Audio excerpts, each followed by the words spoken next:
Running. 101, 2, 3, take 2. Action. Cakap, jangan tak cakap. Assalamualaikum warahmatullahi wabarakatuh. Kembali bersama podcast Suara Hardi, dan kali ini kita bercakap-cakap dengan tokoh muda, tokoh yang saat ini menjadi penggiat berbagai macam kegiatan dan fokus. Kalau kita lihat hari ini, beliau berfokus kepada kegiatan-kegiatan keagamaan. Siapa yang tidak kenal dengan Tuan Henry Anak Rahman atau Hendrianto, yang dia berkiprah di Kepulauan Riau dengan berbagai macam kegiatannya. Dan hari ini kami mengundang beliau. Selamat datang Bang Henry. Assalamualaikum Bang Hardi. Waalaikumsalam. Senang bertemu Abang.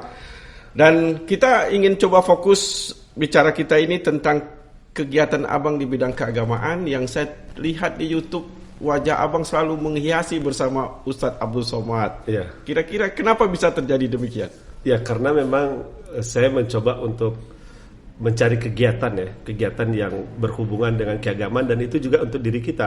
Bagaimana kita mengawal diri kita untuk selalu bisa ingat Allah Subhanahu wa taala. Nah, salah satunya bagaimana kita mencari teman, mencari kawan, atau mencari orang yang kita ikuti. Nah, Ustaz Abdul Somad merupakan salah satu pilihan kita, dan sampai hari ini kita berupaya untuk berkhidmat ke beliau supaya diri kita juga terjaga dari hal-hal. Alhamdulillah. Kata berkhidmat ini yang menjadi saya lihat kata kuncinya. Ya. Sudah lama berkhidmat dengan Ustaz Abdul Somad? Ya, pertama dahulu awalnya kita mengundang beliau di Batam ya. Tahun dari 2013 sudah datang, 2014 baru kita ikut terlibat. 2013 beliau sudah sepopuler sekarang? Belum, masih belum ya. Dulu waktu pertama bahkan banyak tiang daripada jemaah. Masya Allah. Ya. Bahkan ada satu tempat di Tiban. Ya. Sampai pengurusnya mengumumkan di mic itu, Ustadz kita sudah datang, ayo segera untuk datang ke masjid. Sampai akhirnya juga tidak banyak. Jadi Bang Henry sejak istilahnya banyak tiang masjid daripada jamaah? Iya, belum ada jemaah yang begitu banyak itu. Kalau beliau di Batam, di Pekanbaru sudah memiliki tempatnya. Kira-kira kenapa Ustadz Abdul Somad berkenan untuk ke Kepri atas ajakan Abang, atau memang dia menganggap dakwah di Kepri itu penting? Jadi dulu Ustadz Haruna memberikan alasan supaya Ustadz Haruna beliau pengurus Masjid Jabal Arafah. Oh iya. Beliau menyampaikan ke Ustadz Abdul Somad supaya memberi jadwal rutin ke Batam dengan berbagai alasan yang beliau buat. Apalagi saya potong sebentar. Apakah itu Ustadz Somad sudah se-Indonesia waktu itu? Belum, masih setakat kajian-kajian Pekanbaru. Berarti Riau Kepri lah waktu itu. Riau Kepri. Terus alhamdulillah disetujui, karena Batam ini kan kondisinya beda ya dengan daerah lain, apalagi pertumbuhan penduduk, sementara kajian-kajian dakwah atau siram-siram rohani tidak begitu gencar sebagaimana yang dilakukan di daerah lain. Apalagi di Kepulauan Riau juga sekolah-sekolah keagamaan, universitas keagamaan kan kurang kan. Betul. Jadi perlu ada ustadz lain dari luar yang bisa mengisi, yang paling tidak menjadi referensi lain dari jamaah di Batam terutama. Dari tahun 2013, 2014 itu 2013 masih sekali, 2014 masih sekali setahun maksudnya. Dari aktivitas itu apa yang terasa perubahan saat ini? Nah, ini yang menarik dari Ustaz Abdul Somad. Mulai dari dia belum populer, beliau belum populer, sampai ke populer, tidak ada yang berubah dari dirinya. Yang berubah jumlah jemaahnya. Kalau personifikasi, performanya ya. Tetap. Ceramahnya masih tetap seperti itu, gayanya juga masih seperti itu, tidak ada perubahan. Sebagai dalam tanda kutip orang terdekat, Ustaz Somad senang tablik akbar apa di dalam masjid? Dia membagi tablik akbar juga perlu katanya, kajian juga perlu. Tablik akbar itu bagaimana kita menarik jemaah supaya paling tidak ada orang suka dengan mendengarkan pengajian. Jadi ketika nanti mau memperdalam baru ke kajian-kajian. Kadang-kadang kalau Ustaz sudah ngetop ini, timbul isu. Berapa sih bayarannya? Nah, itu kan. Ketika ada orang bertanya itu ke kami selalu bilang, Bapak salah, mungkin cari informasi dulu lah. Karena sampai hari ini belum ada satu angka pun yang keluar untuk menetapkan tarif berapa Ustaz Somad dibayar. Dan kalau ada orang yang mengaku tim terus menyebut Ya. angka, pasti hoak dan pasti itu penipu. Malah kalau saya lihat di YouTube ada yang malah dia yang menyumbang besar ya. Ya, ada.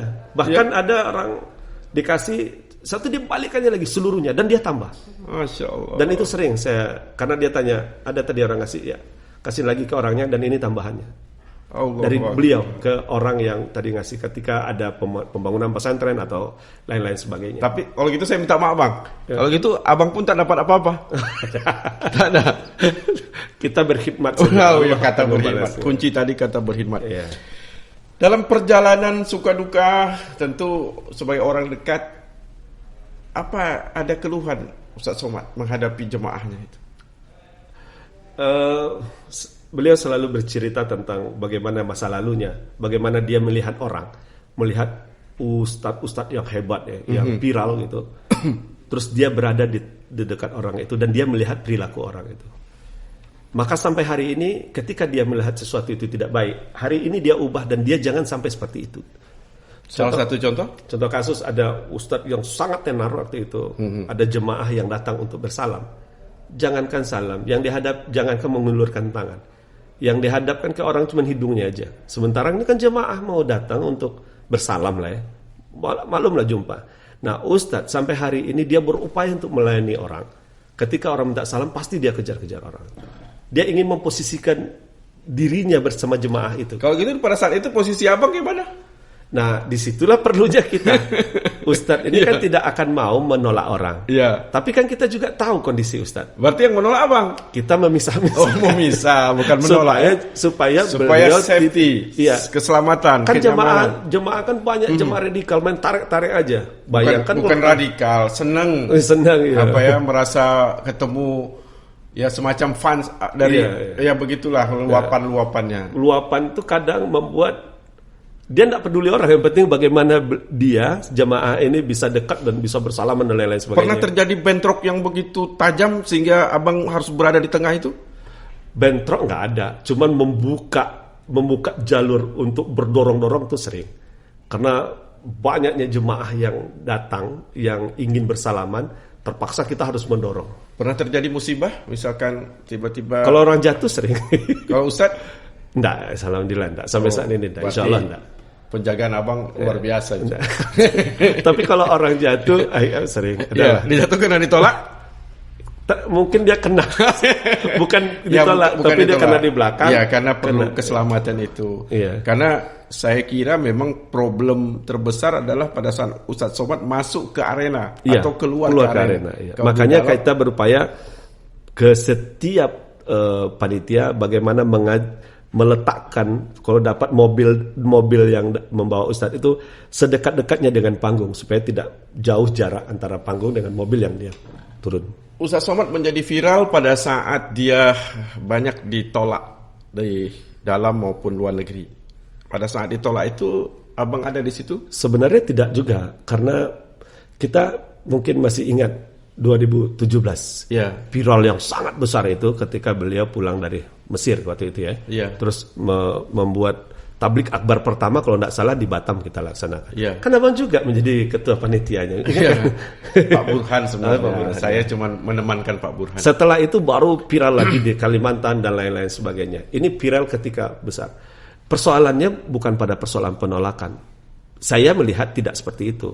Tak mau saya pertanyaan tadi, adakah peristiwa penolakan itu abang ada di situ juga gitu? Pernah tidak terjadi penolakan di mana abang juga berada di dekat Ustadz Somad? Oh, kalau penolakan kalau di luar negeri ada. Kita Ada. pernah ke luar negeri. Karena bersama. saya ingin mengetahui bagaimana perasaan Ustadz Abdul Somad pada saat itu.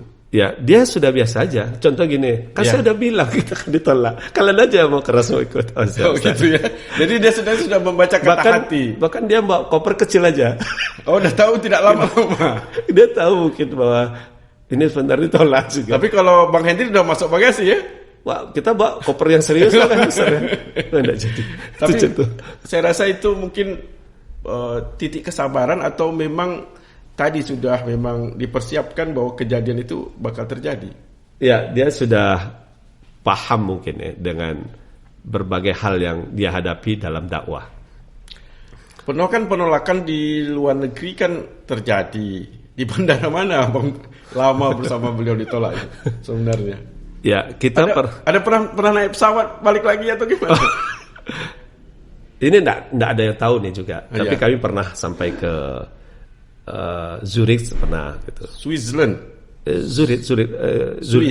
Swiss. Iya, iya. Sampai ya saya bilang paling dapat 3 jam kita di sini jadilah rupanya kami sampai 5 jam satu dibalik lagi. Terus balik lagi. Tapi sudah cap paspor? Belum. Pas masuk tengok langsung masuk kantor, kita masuk kantor. Bagaimana dia tahu itu Ustadz Abdul Somad? Iya, karena enggak tahu kita. Yang jelas dia suruh masuk kita kantor dan dia bilang Ustadz Abdul Somad tidak bisa masuk karena paspornya sudah pernah dipakai. Katanya, kata orang. Akhirnya ya kita balik Kalau pulang balik lagi ke Malaysia. tiketnya Kita beli sendiri. beli sendiri. Ya beli lagi sendiri oleh Ustadz. Minta maaf panitia yang mengundang. Ya, tiket kita pulangnya dari Inggris sebenarnya. Jadi kita ke ada mutar ya, ke beberapa daerah negara. Eropa dulu, Eropa yang Schengen ya. Schengen rencana setelah itu baru ke Inggris. Nah, pulang tiket kita dari Inggris. Jadi kan tidak terpakai jadi tiketnya. Risiko kerugian terutama Abang dari mana untuk menutupi Ya, biaya tiket?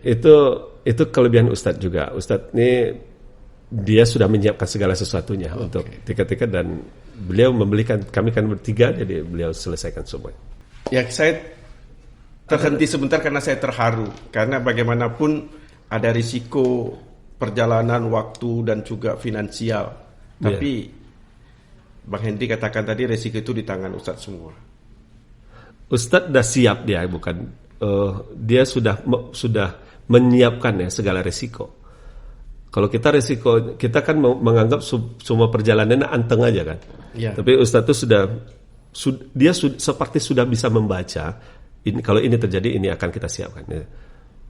Makanya ketika disuruh membeli lagi tiket, ya dia beli. Nanti sampai di Malaysia baru dibayar. Bayar lagi. Itu waktu kita ke Eropa Schengen. Ada kejadian lain? Ada beberapa bulan kemudian kita ke Inggris ya. Kita check in aman. Check in di mana itu? Di Malaysia. Via Malaysia. Royal Brunei. Check in 2 jam setelah itu, 3 jam setelah itu kita masuk mau boarding. Boarding, datang orang airline datang menjumpai Ustadz mohon maaf Ustadz tidak boleh masuk UK. Kami pun langsung terdiam lagi.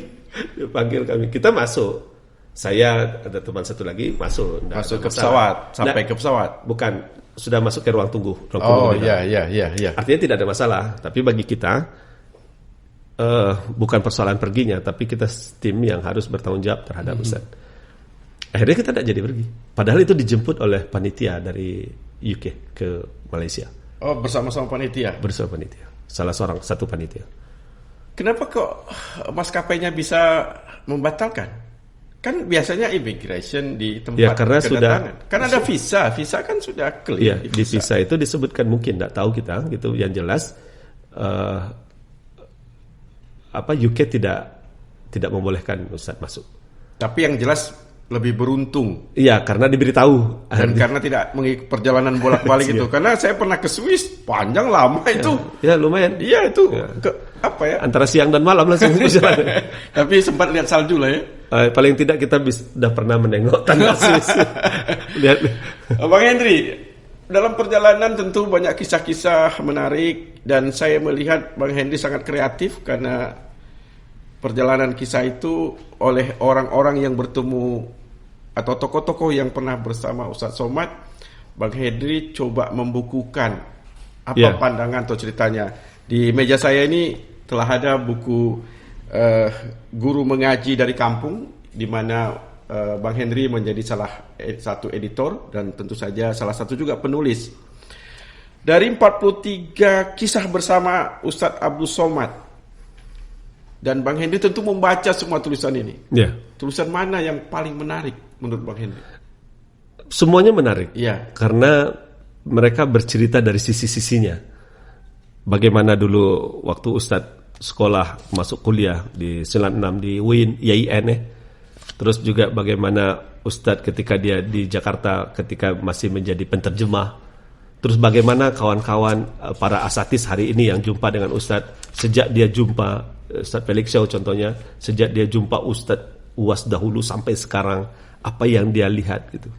Semuanya menarik. Jadi tidak ada yang tidak menarik dari situ yang saya lihat. Jadi saya juga tidak bisa menyebutkan mana yang paling menarik. Menurut saya semuanya menarik.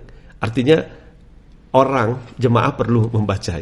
Iya, saya melihat ada pengantar dari Tuan Guru Syekh Dr. Zikmal Fuad. Ya, Fuad ya. Zikmal Fuad. Dia mursyid tarekat Iya. Naksabandi. Saya membacanya Adinda katanya. Adinda, janganlah kita merasa heran akan terjadinya kekeruhan-kekeruhan selama kita berada pada negeri dunia. Dunia ini tidak menimbulkan sesuatu, melainkan yang berhak pada sifat dunia itu. Apabila kita menjumpai perkara-perkara yang tidak kita senangi, maka janganlah heran. Karena selama kita berada di dunia, maka selama itu pula kita menjumpai perkara-perkara yang tidak kita senangi. Terusan yang dahsyat saya kira. Iya. Dan ini menyentuh. Dan tentu saja buku ini saya kira layak untuk dibaca, bukan karena saya kira buku ini bukan untuk hanya memuji Ustadz Abdul Somad. Bukan. Tapi ada kritik juga nasihat-nasihat kepada banyak beliau. ya. Supaya dia kuat, gigih dan tetap istiqomah dalam dakwah. Reaksi beliau setelah membaca buku ini? Sangat bersyukur juga karena buku ini akan abadi. Orang akan mati tapi buku abadi. Dan beliau selalu sampaikan, maka buatlah selalu karya katanya. Karena inilah yang akan menjadi warisan kita ke anak cucu. Seperti juga Bang Hardi kan juga saya lihat banyak juga buku-buku yang sudah berapa buku yang sudah terbit. Yang saya risau sekarang buku tabungan sebenarnya. Banyak juga lah, tapi saya kira saya sering membaca sebenarnya daripada menulis. Iya. Tapi saya sering juga ingin membaca tulisan-tulisan yang dari tokoh-tokoh yang memberi makna dalam kolbu. Iya. Dan saya menemukan di buku ini, walaupun tadi baru pengantar saja sudah begitu dahsyat saya kira. Ini karena Bang Henry berkawan dengan semua penulis. Enggak, saya tidak kenal semua. Ya, apalagi ada beberapa teman-teman beliau yang itu teman-teman lama. Saya contoh-contoh, Ustaz, masih ada enggak teman Ustaz yang Ustaz punya satu cerita dengan beliau gitu, baik di Malaysia atau di Malaysia? Oh ada katanya, boleh minta nomor handphonenya Ustaz? Saya kirim. Dia enggak tahu apa yang saya inginkan dari orang itu. Artinya buku ini juga tanpa pengetahuan beliau kemarin. Surprise gitu? Iya, kita ingin coba surprise. Karena milad ya, katanya milad. Iya, kita 43 kisah bersama Ustaz Abdul Somad ini. Iya. Karena 43 tahun umurnya di bulan Mei kemarin. Mei 2020. Mei Corona. Mei Corona. Jadi tulisan di zaman di waktu stay at home. Stay at home dan selama Ramadan. Seluruh tulisan yang dikirim orang di sini ini semua prosesnya di bulan Ramadan. Masya Allah. Di bulan Ramadan mereka buat gitu. Karena di 18 Mei itu kita serahkan buku ini ke beliau. Oh, beliau lahir tanggal 18 Mei. Ya. Ada 43 kisah. Ini judul besar. Sebenarnya penulisnya ada 56 orang.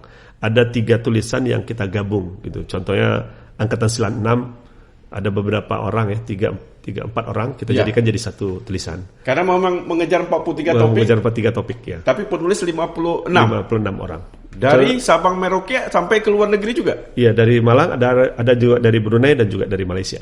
Oh, yang pokoknya yang kenal dengan Ustaz. Ini karena juga kemarin sebenarnya juga kita minta dari pembimbing beliau yang pembimbing disertasi beliau di Sudan. Tapi qadarullah beliau dijemput oleh Allah kan, jadi tak sempat. Padahal kita sudah menghubungi supaya memberikan testimoni tentang Ustaz Abdul Somad. Tapi itu tak terwujud. Tapi mungkin kan Bang Henry bisa membuat buku-buku lain ke depan. Insya Allah kita sedang juga mempersiapkan ada satu buku dan itu masih rahasia. Tentang Ustaz Abdul Somad.